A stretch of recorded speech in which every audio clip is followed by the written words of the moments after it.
तो अस्सलाम वालेकुम। जी, आज फिर हम कुछ यूनिक आइडियाज़ के साथ आए हैं, प्रोडक्ट आइडियाज़ के साथ जो कि आप लोगों को आपकी नीड सेलेक्ट करने के लिए, माइक्रो नीड सेलेक्ट करने के लिए, ब्लॉगिंग में, एफ़िलिएट मार्केटिंग करने में हेल्प कर सकती है, आपकी ट्रैफ़िक को डिटरमाइन कर सकती है। तो let's start with electric scooter. अच्छा, जो इलेक्ट्रिक स्कूटर हैं, अच्छा ये आपने ज़हन में रखना है कि प्रोडक्ट लॉन्चिंग की नहीं बात कर रहे, ठीक है? प्रोडक्ट लॉन्चिंग करने के लिए, प्राइवेट लेबलिंग करने के लिए या अपना प्रोडक्ट ब्रांड बनाने के लिए हमें कुछ और फैक्टर देखने पड़ते हैं। अभी हम ना एफ़िलिएट मार्केटिंग मतलब किसी और के प्रोडक्ट को एफ़िलिएट करके अपने आर्टिकल के साथ, अपने ब्लॉग के साथ करके कैसे हम उसको सेल कर सकते हैं, कैसे इनकम जनरेट कर सकते हैं, उनकी प्रोडक्ट आइडियाज़ के बारे में बात कर रहे हैं हम, ठीक है?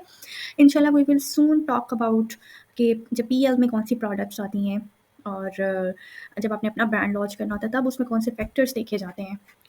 तो अब हम अगर ब्लॉग के लिए आप एक इलेक्ट्रिक स्कूटर सेलेक्ट करते हैं, तो ये जो इलेक्ट्रिक स्कूटर है, अब आपने तो टारगेट करना है यूएस की मार्केट को, ठीक है? अब यूएस की मार्केट में आपने फॉर एग्ज़ाम्पल आप पाकिस्तान के रहने वाले बंदे हैं या इंडोनेशिया के या बांग्लादेश के, आपको नहीं पता कि यूएस की मार्केट में कौन-कौन से इलेक्ट्रिक स्कूटर चल रहे हैं और किन-किन शहरों में चल रहे हैं, किन एरियाज़ में चल रहे हैं और कौन-कौन उन्हें सेल कर रहे हैं।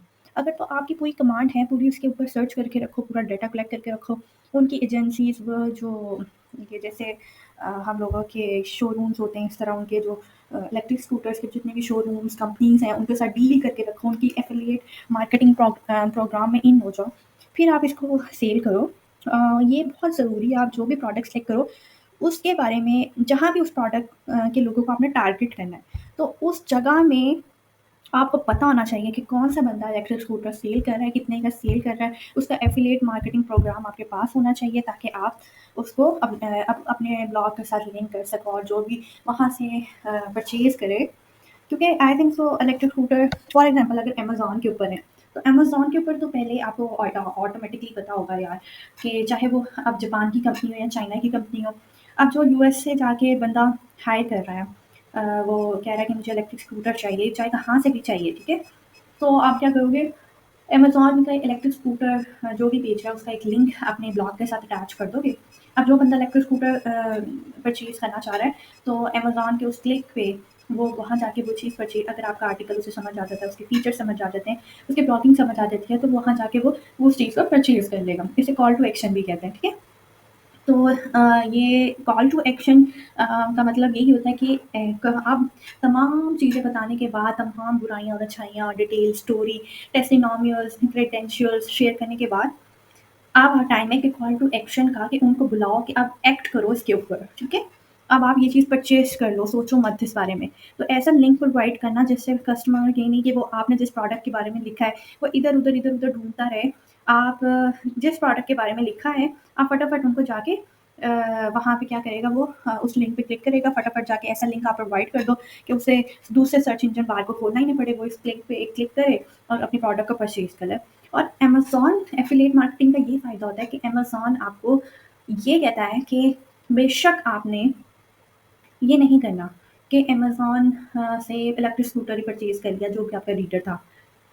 उसने अगले 24 घंटे में या शायद 92 आवर्स में या 24 आवर्स में जो भी चीज़ उसके ऊपर क्राइटेरिया लिखा है, जो भी चीज़ परचेज़ करता है, वो आपको उसका जो है एक परसेंटेज, उनकी अपनी वेबसाइट पे हर चीज़ की परसेंटेज भी लिखी हुई है। हर कमोडिटी की अलग एक परसेंटेज होती है, उतनी परसेंटेज आपको उसका कमीशन मिल जाएगा अगर उसने आपके लिंक से ही क्लिक करके अमेज़न से कोई चीज़ परचेज़ कर ली है, ठीक है? तो बाकी आप दूसरी इंडिविजुअल कंपनीज़ की भी एफ़िलिएट मार्केटिंग कर सकते हैं, ठीक है? अब मैंने अगेन वही कहा था कि जिसमें आपको डाउट हो लास्ट पे या किसी भी एक पॉइंट पे वो ज़ीरो को अप्रोच किया हो, तो प्लीज़ उसका डाटा लास्ट 2 या 3 मंथ्स का देखा करें, 3 मंथ्स नहीं 3 ईयर्स का सॉरी देखा करें, ठीक है?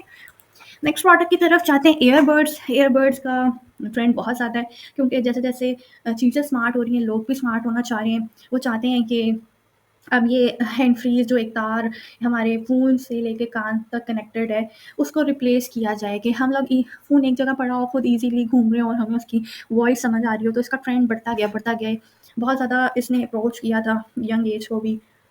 तो इसमें अच्छा ट्रेंड है और ये देखिए लास्ट में इसका फ्लो फिर ऊपर जा रहा है, ठीक है? तो हम इसको एक अच्छा प्रोडक्ट कंसिडर कर सकते हैं और बहुत सारे ब्रांड की इसमें एफिलिएट मार्केटिंग कर सकते हैं। ब्लेंडर बॉटल है, ब्लेंडर बॉटल का ट्रेंड फ्लक्चुएट हुआ है, लेकिन फिर भी 50 से अबव ही रहा है। लोग जो ट्रैकिंग करते हैं, ये वॉक करते हैं, जिम करते हैं, तो उनको ऐसी चीज़ें जो हैंड टू होल्ड होती हैं, आसानी से मूव पोर्टेबल होती हैं, इधर-उधर लेके जाई जा सकती हैं, उनका प्रोटीन शेक और इस तरह करके आप उनकी पेन को टारगेट करके इसके बारे में लिख सकती हैं और फिर क्या कर सकते हैं कि उसको एफिलिएट जितने भी ब्लेंडर बॉटल्स, जितने भी ब्रांड्स बेच रहे हैं, उनकी एफिलिएट मार्केटिंग भी अटैच कर सकते हैं, ठीक है? और एक चीज़ का ख़ास ख़्याल रखना है मेरे ज़हन में अभी आई है, वो ये है कि जब आप एक बॉटल के बारे में लिख रहे हैं ना, ब्लेंडर बॉटल के बारे में, तो जब आप आपके ज़हन में होना चाहिए कि आपने किसको एफ़िलिएट करना है, ठीक है? या अगर आपके ज़हन में ये भी नहीं है ना, आपने अपना पूरा कंटेंट लिख लिया ब्लेंडर बॉटल के बारे में और आपके ज़हन में है नहीं कि आप अभी आपने किससे एफ़िलिएट करना है, लेकिन बस ज़हन में ये है कि मैंने अमेज़न या ईबे या एट्सी के इनमें से किसी प्लेटफ़ॉर्म पे एफ़िलिएट लिंक अटैच करना है। तो आप पता है क्या करेंगे? आप करेंगे कि आप जाएँगे अमेज़न पे फॉर एग्ज़ाम्पल, वहाँ पे ब्लेंडर बॉटल्स बहुत सारे खोलेंगे और उनके फ़ीचर्स देखेंगे कि आपके आर्टिकल से मिलते-जुलते जो चीज़ें आपने अपने आर्टिकल में बताई हैं, वो किस ब्रांड में मौजूद हैं, ठीक है? फिर उसका आप अगर लिंक अटैच करेंगे ना, तो कस्टमर मैच करेगा उसके फ़ीचर्स को आपके आर्टिकल में लिखे हुए फ़ीचर्स के साथ। अगर वो बिल्कुल मैच करते होंगे ना, तो वो कहेगा कि इसने मुझे राइट डायरेक्शन दी है, this is the right time to purchase this thing, this is the right place to purchase this item, ठीक है? तो आपने इस चीज़ का ख़्याल ज़रूर रखना है कि जो फ़ीचर्स आप ऐड कर रहे हैं ना, वो उस प्रोडक्ट में मौजूद हों और ज़्यादा उसको अट्रैक्टिव एफ़िलिएट मार्केटिंग करने के लिए और अपने ब्लॉग को एक स्ट्रेंथ देने के लिए। अच्छा जी, और कुछ जो ब्लॉग्स होते हैं वो सिर्फ़ एक न्यूज़लेटर और मैगज़ीन के तौर पे काम करते हैं, जो लोगों को इन्फॉर्मेटिव ब्लॉग कहते हैं उन्हें, जो सिर्फ़ इन्फॉर्मेशन दे रहे होते हैं, उनके साथ एफ़िलिएट मार्केटिंग का लिंक अटैच नहीं होता। तो आप ऐसे ब्लॉग भी लिख सकते हैं। अब आईफ़ोन एक स्पेसिफ़िक ब्रांड है, ठीक है? और आप पूरे आईफ़ोन तो जो है वो एक माइक्रो मतलब इलेक्ट्रॉनिक्स की एक मोबाइल फ़ोन की माइक्रो नीच आप इसे उठा सकती हैं और आप देख रहे हैं कि यूएस के अंदर आप ऐसे यूएस में तो देख रहे हैं कि 50% ऑफ ट्रैफ़िक आ जाए, लेकिन आप दूसरी जगह ना ऑल ओवर द वर्ल्ड भी ट्रेंड देखा करें क्योंकि ब्लॉग जो है ना, जो गूगल पे सर्च करने आते हैं, वो पूरी दुनिया से आते हैं। हमारा आर्टिकल इंग्लिश लैंग्वेज के अंदर है, बहुत सारे मुल्क इंग्लिश लैंग्वेज बेशक ना भी यूज़ करें, उनकी अपनी-अपनी लैंग्वेज हो, लेकिन बहुत ज़्यादा मुल्क ऐसे भी हैं जो कि ऑन द अदर साइड बहुत सारे मुल्क ऐसे हैं जो कि इंग्लिश लैंग्वेज यूज़ कर रहे हैं, ठीक है? तो अब आपने जो है ना वो ऑल ओवर द वर्ल्ड कोशिश किया करें कि ढूँढें। हाँ, यूएस को भी आप एक नज़र देखें कि उसमें कितनी टारगेट मार्केट उसकी बैठी हुई है, कितनी परसेंटेज आपको वहाँ से मिल सकती है।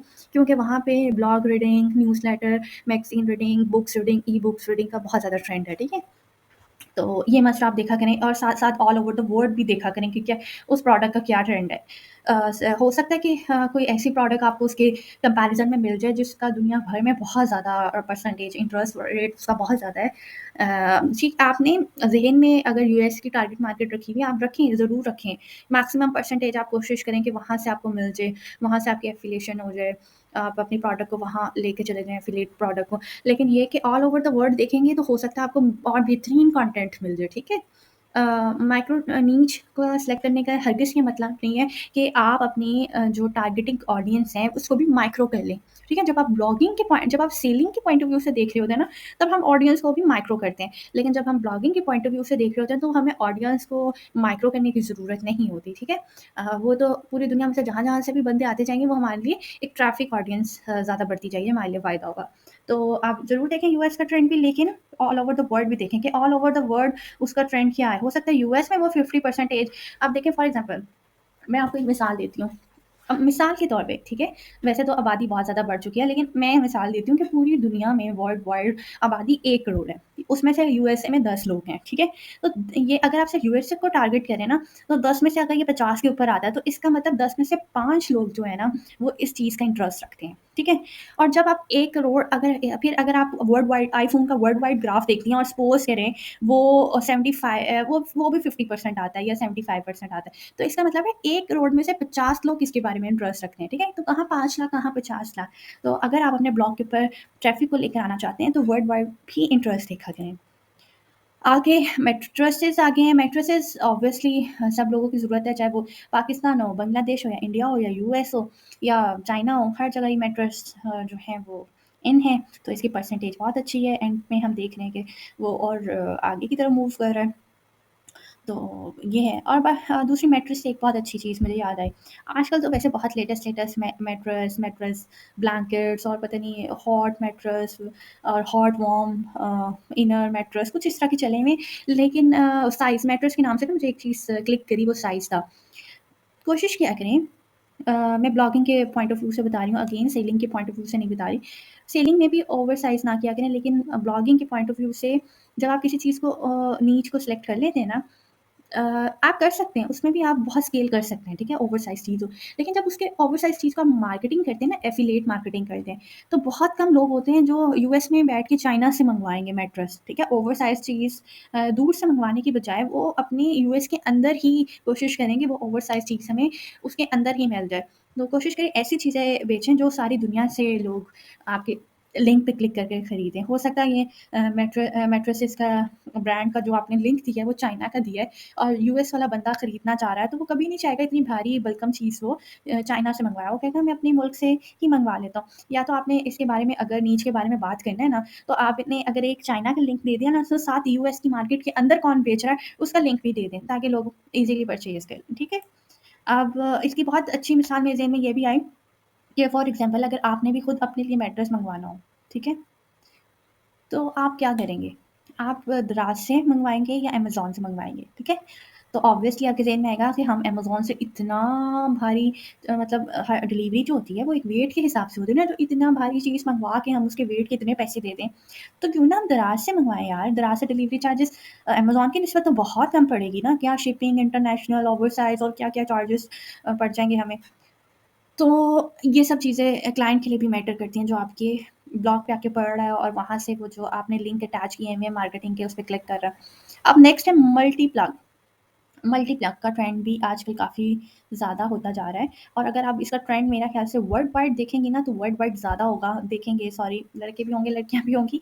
तो देखेंगे आप तो इसका वर्ल्ड वाइड और होगा, क्योंकि लोग अब जैसे हमारे पाकिस्तान में वो जब आप कोई परचेज़िंग करें ना, इलेक्ट्रिकल परचेज़िंग, तो उसमें लिखा होता है आपको ईयू प्लग्स चाहिए, एयू प्लग्स चाहिए। तो हर एक कंट्री में ना एक स्पेसिफ़िक किस्म के स्विच लगे होते हैं, उसके हिसाब से इलेक्ट्रॉनिक कंपनी प्लग्स भी बनाती हैं। तो जब वो चीज़ें शिपिंग होके किसी और मुल्क में आती हैं, तो उनके फिर ज़ाहिर से मल्टी प्लगों की ज़रूरत होती है, तो वो फिर मल्टी प्लग्स बने हुए काफ़ी, और इसका वर्ल्ड वाइड अच्छा ट्रेंड है। लेकिन यहाँ की अगर हम बात करें, यूएस में जो इन बच्ची ने अटैच किया हुआ है और 12 महीने का रिकॉर्ड देखा हुआ है, इसका रिकॉर्ड आप पिछले 3 सालों को देखें और वर्ल्ड वाइड भी देखें और फिर ही अपनी नीड को फाइनल करें। और अगर आप इसका रिकॉर्ड देखें तो ये बहुत ज़्यादा फ्लक्चुएट है, ठीक है ना? कभी नीचे जा रहा है, कभी ऊपर जा रहा है। तो लेकिन है, हमें वो नीड सेलेक्ट करनी होती है हमेशा जो 25 से अबव अबव हो, और ज़्यादा अच्छा हो कि 50% इंटरेस्ट से ऊपर हो तो बहुत अच्छा होगा, उसमें ट्रैफ़िक आपको और जल्दी मिल जाती है।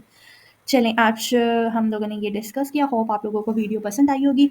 अगर आप लोग अपनी किसी प्रॉब्लम के बारे में इन्फॉर्मेशन लेना चाहते हैं, तो आप हमसे हमारे फ़ेसबुक पेज पे, हमारे यूट्यूब पेज पे कमेंट्स में लिख के बता सकते हैं। आप हम वहाँ से हमारे पर्सनल ईमेल भी कर सकते हैं, हम आपको ज़रूर रिस्पॉन्स करेंगे।